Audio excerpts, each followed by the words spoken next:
자, 사람은 나이가 들수록 이사 가는 것을 싫어합니다. 젊을 때는 어디든 괜찮은데 어느 순간부터 거기 병원은 가까이 있는가, 마트는 멀지 않은가, 또 주차는 편리한가, 이런 걸 따지게 되는 것이지요. 요즘은 이사도 그렇지만 자리가 바뀌는 자체도 스트레스입니다. 교회에서 내가 늘 앉던 자리에 누군가 앉아 계시면 예배는 은혜스러운데 마음 한구석에 불편함이 있어요. 새 가족이 앉아 있으니 뭐라고 할 수는 없고 저 자리가 내 자리인데 속으로 생각하면서 자꾸 생각이 나는 것이지요. 언제까지 그럴까요? 바뀐 자리가 익숙해질 때까지 그렇습니다. 우리는 살면서 안정적인 것을 원합니다. 내가 잘 아는 곳, 내가 예측할 수 있는 상황, 또 내가 통제할 수 있는 환경에 있는 것을 좋아하게 됩니다. 심리학에서 이것을 컴포트존, 안전지대라고 부릅니다. 이 안전지대 안에 있으면 마음이 편안해요. 불안하지 않습니다. 하지만 이런 말이 있어요. 위대한 일은 안전지대에서 일어나지 않는다. 위대한 일은 안전지대에서 나타나지 않는다는 것이에요. 편안하고 가만히 있으면 좋지만 그냥 이대로 끝나게 되는 것입니다. 이것을 우리 신앙으로 가지고 왔을 때 이 정도면 됐지, 이 정도면 만족하지 하는 분들에게 하나님은 그 정도의 은혜만 주시는 것입니다. 때로는 우리에게 도전이 필요하고 믿음 가지고 새로운 실천을 해야 될 때가 있다는 것이에요. 그 주님께서 나에게 주신 힘과 능력을 가지고 내 인생의 날개를 활짝 펼 때에 하나님께서 나를 더 높은 곳에, 우리 가정을 더 높은 곳으로 비상시켜 주신 줄로 믿습니다. 자, 오늘 본문에 하나님께서 가장 완벽한 안전지대를 구축했던 한 사람 아브라함에게 찾아오셨습니다.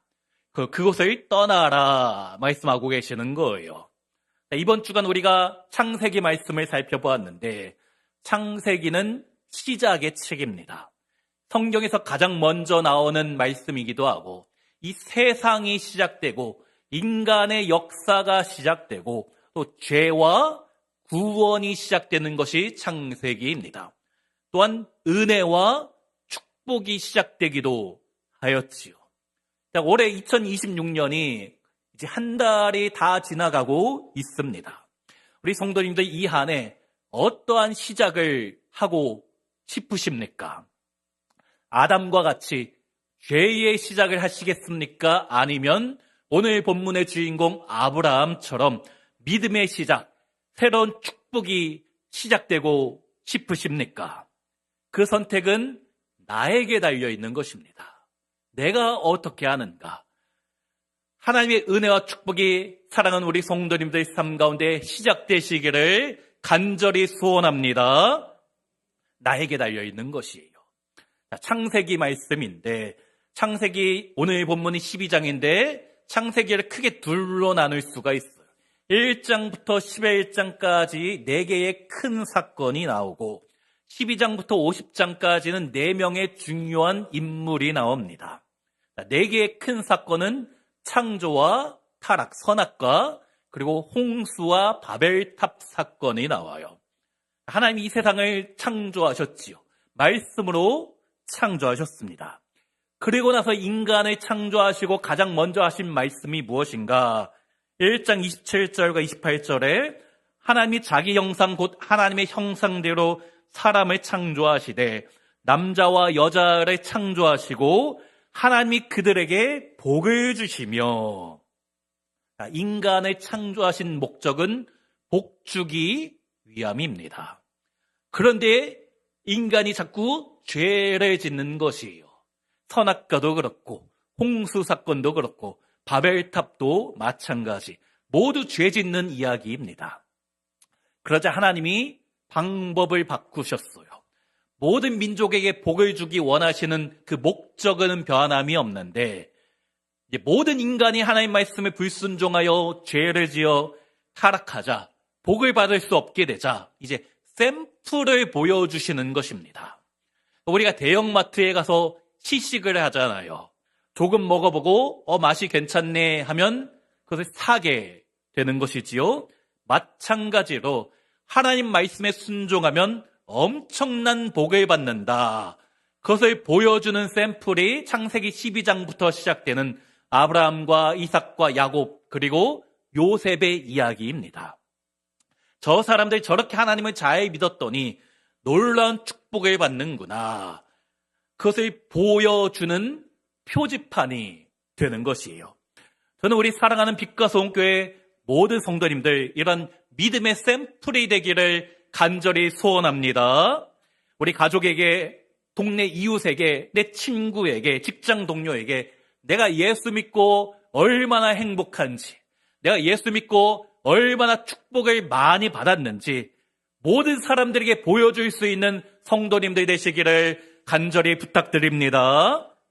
자, 오늘 본문이 하나님께서 아브라함을 부르시는 장면인데, 자, 우리 1절 말씀 함께 읽습니다. 1절. 여호와께서 아브라함에게 이르시되 너는 너의 고향과 친척과 아버지의 집을 떠나 내가 내게 보여줄 땅으로 가라. 하나님이 아브라함을 부르셨습니다. 그 전에 그가 어디에 살았는가? 갈대아 우르입니다. 성경이 갈대아라고 나오면 오늘날 바벨론 지역을 생각하면 됩니다. 바벨론.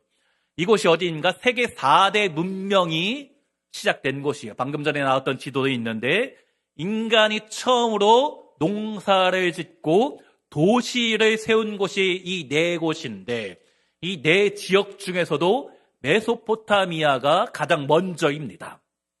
이집트 문명이나 인더스 문명보다 한 1000년 가까이 앞선 곳이 이 메소포타미아. 아브라함이 살던 곳이 바로 여기입니다. 이 갈대아의 우르라는 도시. 그러니까 지금부터 약 4000년 전의 인물인데 고고학의 발견에 의하면 이 당시 우르에는 수세식 화장실이 있었습니다. 이 우르에 4000년 전에 수세식 화장실이 있었던 것이에요. 엄청난 곳이었죠. 발전된 곳입니다. 그곳에서 아브라함이 안정된 기반을 잡고 편하게 살고 있었어요. 네, 그가 75세에 갑자기 하나님이 찾아오시더니 너의 고향과 친척과 아버지 집을 떠나라 말씀하시는 것이지요. 가진 것이 없는 사람이 떠나는 것은 쉽습니다. 이미 그는 기반을 다 잡고 있었거든요. 한 집안의 족장이었습니다. 5절에 보니까 아브라함이 그의 아내 사레와 조카 롯과 하란에서 모은 모든 소유와 얻은 사람들을 이끌고 가나안 땅으로 가려고 떠나서 마침내 가나안 땅에 들어갔더라.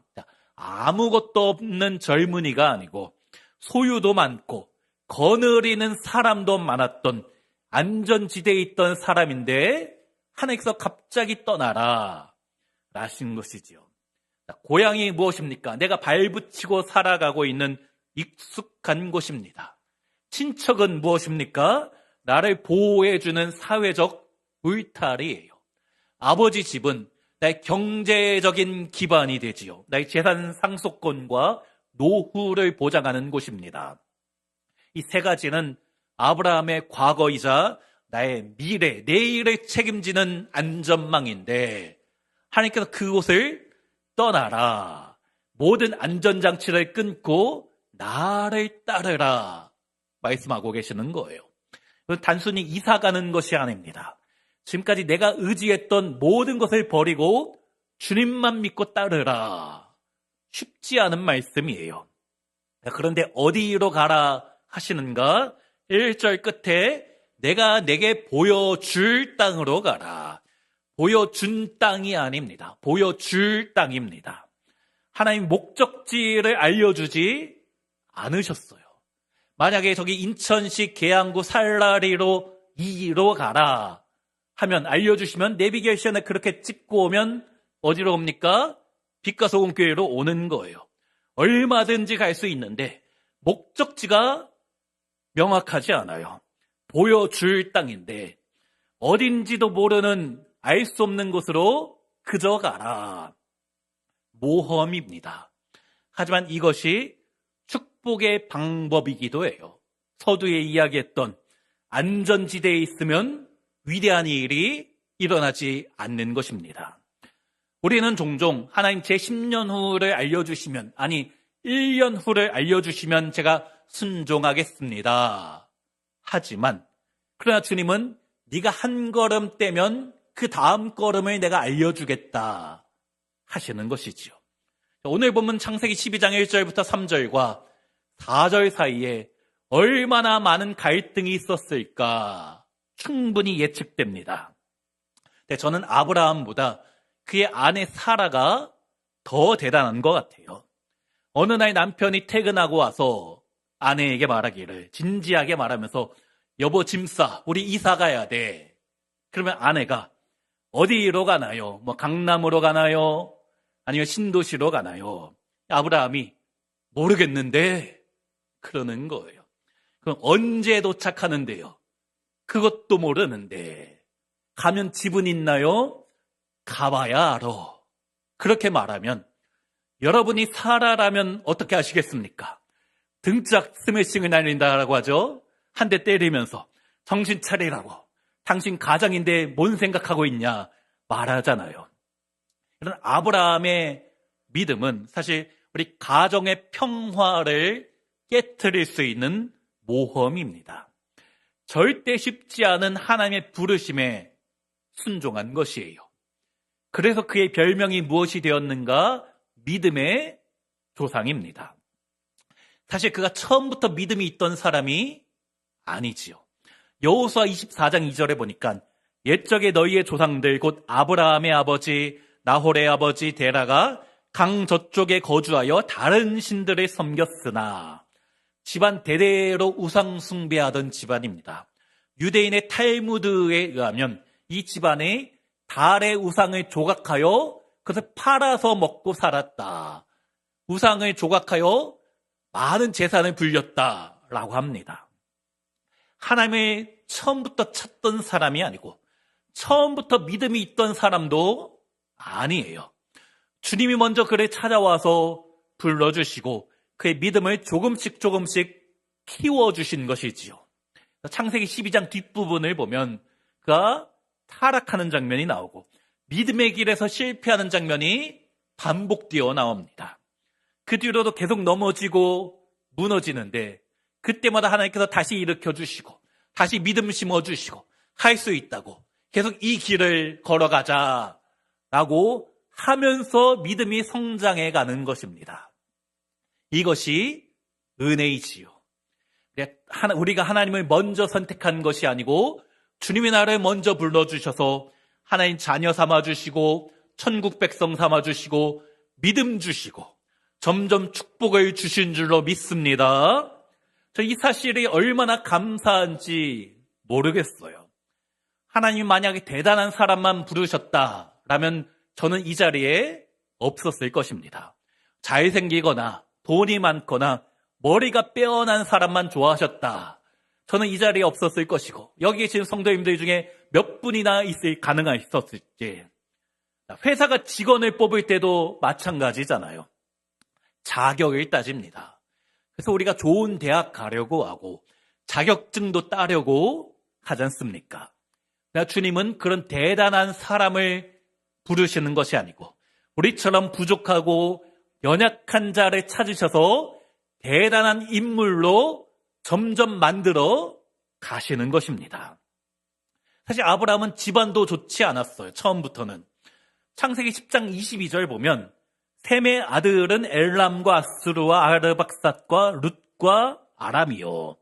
노아의 아들 셈에게 5명의 아들이 있는데 첫째 엘람의 후손이 고대의 강대국이었던 엘람 왕국을 만들었습니다.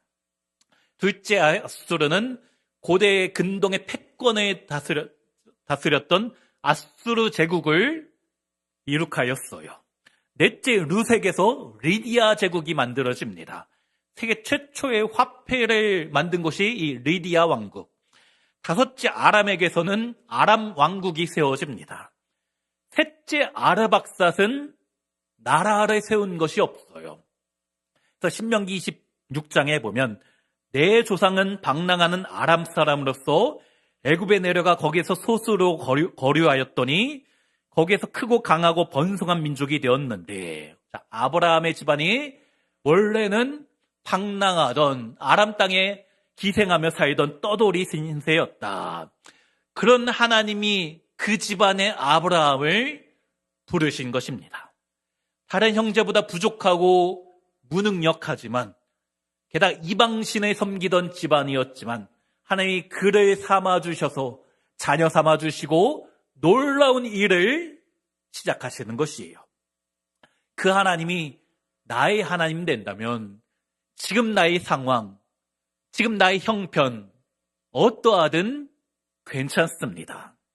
지금은 아무것도 아닌 내 인생처럼 때로는 초라해 보이지만, 너무나 연약해 보이지만, 나는 가진 것도 없고 건강도 부족하고 할 수 있는 것이 아무것도 없다 생각되지만, 주님은 나를 통하여, 우리 가정을 통하여 위대한 일을 이루시는 줄로 믿습니다. 자, 그 하나님이 아브라함을 찾아오셔서 무엇이라 하시는가? 2절 말씀 함께 읽습니다. 내가 너로 큰 민족을 이루고 내게 복을 주어 내 이름을 창대하게 하리니 너는 복이 될지라. 자, 몇 가지 축복의 말씀이 나오는데 첫 번째가 내가 너로 큰 민족을 이루겠다. 자, 이 말씀이 얼마나 웃기는 말씀인지. 지금 아브라함의 나이가 75세이고 아내 사라의 나이가 65세입니다. 지금 자식은 없어요. 게다가 사라는 폐경하여서 더 이상 아이를 낳을 수 없는 몸입니다. 큰 민족을 이루겠다. 말도 안 되는 말씀이에요. 하지만 그가 믿었습니다. 믿었어요. 그랬더니 로마서 4장 17절에 기록된 바 내가 너를 많은 민족의 조상으로 세웠다 하심과 같으니 그가 믿은 바 하나님은 죽은 자를 살리시며 없는 것을 있는 것으로 부르시는 이시니라. 아브라함이 하나님을 믿었는데 죽은 자를 살리실 수 있는 분, 없는 것을 있게 하시는 분, 그렇게 믿었습니다. 그래서 그 다음 절 18절에 아브라함이 바랄 수 없는 중에 바라고 믿었으니 이는 내 후손이 이같으리라 하신 말씀대로 많은 민족의 조상이 되게 하려 하심이라. 우리 사랑하는 성도님들에게 어떠한 기도의 제목이 있으십니까? 바랄 수 없는 것, 이제 끝났다고, 더 이상 소망이 없다고, 기대조차 안 되는 것이 있지만 아브라함이 어떻게 했는가? 그 다음 절 21절 말씀 우리 함께 읽습니다. 약속하신 그것을 또한 능히 이루실 줄을 확신하였으니, 하나님의 약속을 끝까지 붙잡은 것이에요. 그래서 결국 믿음의 사람이 되었고 축복받게 된 것입니다. 자, 아브라함의 인생에 기적이 나타난 것, 이것이 나와 무슨 상관이 있는가? 우리 23절과 24절도 같이 읽습니다. 그에게 의로 여겨졌다 기록된 것은 아브라함만 위한 것이 아니요 의로 여기심을 받을 우리도 위함이니 곧 예수 우리 주를 죽은 자 가운데서 살리신 이를 믿는 자니라. 자, 아브라함은 샘플이라고 했잖아요. 아브라함만 위한 것이 아닙니다. 그에게 엄청난 기적이 나타나고 불가능한 일이 가능케 된 것은 그만 위한 것이 아니고 그 후에 믿는 우리를 위함이다. 그렇다면 아브라함이 가졌던 그 믿음이 나에게도 있다면 우리 인생에도 말도 안 되는 기적과 같은 놀라운 일이 나타나게 될 줄로 믿습니다. 자, 첫 번째 축복이 큰 민족을 이루겠다라는 것이고, 두 번째가 2절 중반에 내 이름을 창대하게 하리니 너는 복이 될지라. 아브라함의 이름을 창대하게 해주겠다. 새번역 성경에서는 너의 이름을 내가 크게 떨치게 하겠다. 자, 그런데 오늘 보면 창세기 12장 바로 앞에 11장에 어떤 사건이 있었는가? 11장 4절에 또 말하되 성읍과 탑을 건설하여 그 탑 꼭대기를 하늘에 닿게 하여 우리 이름을 내고 온 지면에 흩어짐을 면하자. 바벨탑을 쌓는데 그 목적이 무엇인가? 하나님을 예배하기 위함이 아닙니다. 자신의 이름이 높아지기 위해서 바벨탑을 쌓았어요. 주님 없어도 된다. 주님 없어도 우리끼리 잘 살 수 있다라는 교만입니다. 결국 나의 이름을 높였더니 스스로 높였더니 심판받게 되었지요. 그러나 아브라함은 그저 믿음의 순종을 하였더니 하나님이 그의 이름을 창대하게 하시는 거예요. 만약 그가 하나님을 만나지 못했다면 이름이 남겨지지 않은 아무것도 아닌 인생이 되었겠지만 주님이 그를 만나주시고 그의 이름을 창대하게 하셨더니 창대한 축복의 인생이 된 것입니다. 우리 성도님들도 예수 그리스도 안에서 내가 스스로 높아지려 하는 것이 아니라 하늘의 힘으로 날아오르는 모든 성도님들 되시기를 주의 이름으로 축원합니다. 자, 또 아브라함에게 주신 축복이 무엇인가? 2절 끝에 내가 너로 큰 민족을 이루고 내게 복을 주어 내 이름을 창대하게 하리니 너는 복이 될지라. 너를 축복하겠다라는 것보다 더 큰 것이 너는 복 그 자체가 될 것이다. 예전 성경에서는 복의 근원이 될 것이다. 이 말씀이 무엇인가? 조금 더 자세히 설명해 주실 필요가 있어서 그 다음 절 3절이 나옵니다. 우리 3절도 함께 읽습니다. 너를 축복하는 자에게는 내가 복을 내리고 너를 저주하는 자에게는 내가 저주하리니 땅의 모든 족속이 너로 말미암아 복을 얻을 것이라 하신지라. 이 말씀은 이제 아브라함이 하나님과 같은 편이 되었다라는 거예요. 누구든지 아브라함을 축복하면 하나님 내가 그를 축복하고 누구든지 아브라함을 저주하면 하나님께서 그 사람을 저주하겠다라는 것이지요. 그런데 이것의 궁극적인 목적이 무엇인가? 하나님이 아브라함을 축복하는 목적이 무엇인가? 3절 끝에 땅의 모든 족속이 너로 말미암아 복을 얻을 것이라. 아브라함을 통해서 모든 사람이 복받게 하는 것입니다. 아브라함은 샘플이다라고 했잖아요. 하나님 잘 믿으면 저렇게 축복받는다. 그러니 아브라함의 믿음을 우리도 갖고 우리 예수님을 잘 믿고 따르자. 많은 사람들에게 보여주는 사명이 아브라함에게 있었고 또 우리에게도 있는 것입니다. 근데 아브라함의 후손이 이 사명을 잘 지켰을까? 그렇지 않아요. 먼저는 아브라함을 축복하시고 그 축복을 통해서 많은 사람들에게 복을 흘려보내야 되는 사명이 있었는데 아브라함의 후손 이스라엘 유대인은 그 사명을 지키지 않았습니다. 그들은 자신들이 선민이라고 하였어요. 선민, 선택받은 백성이다. 그것은 맞아요. 하나님이 이스라엘 민족을 유대인을 먼저 선택하셨습니다. 그 이유가 무엇인가? 그게 더 중요해요. 그들을 먼저 선택하셔서 모든 민족에게 복을 전달하게 하는 사명이 있었던 것이에요. 하지만 그들은 자신들만 선민이다. 우리들만 하나님 자녀이고 우리 유대인 아닌 나머지 민족은 다 이방인이다. 이야기하는 것이에요. 그리고 유대교의 탈무드 주석인 토사포트에 의하면 하나님이 이방 민족, 우리 유대인 말고 나머지 민족을 만드신 목적은 지옥의 땔감이 필요해서 만들었다라고 유대인은 말합니다. 자기들만 구원받고 자기들만 축복받고 자기들만 천국 가고 나머지 민족은 다 지옥 가야 된다라는 것이에요. 그래서 하나님이 아브라함을 먼저 택하여 부르신 목적이 아닌 것이에요. 그것을 모르니까 이 유대인이 로마 제국을 통하여서 예수님을 죽이고 초대교회 수많은 박해, 기독교에 있었던 박해는 유대교인이 기독교인을 고발하여 시작하였습니다. 자, 오늘날 이스라엘과 팔레스타인 전쟁이 있는데 누가 악이고 누가 선입니까? 둘 다 악이에요. 우리는 성경에 이스라엘이 많이 나오니까 좋아하는데 그렇지 않아요. 주님이 먼저 선택하신 사명이 있으면 책임감이 더 많은 것입니다. 근데 그 사명을 잊고 나만, 우리 민족만 잘 살면 된다. 우리만 축복받은 선민이다. 어쩌면 그게 더 나쁜 것입니다. 오늘날 한국교회의 문제가 그것이에요. 예수 믿고 교회 다니는 우리만 잘 살면 된다라는 인식이 은근히 많이 있습니다. 그렇지 않아요. 우리가 먼저 축복받아야 되는 것은 확실한데 그 이유가 예수 믿는 우리가 잘 되고 축복받아서 이렇게 다른 사람들에게 보여주어야 됩니다. 이 복을 나누어 주는 사명이 있는 것이에요.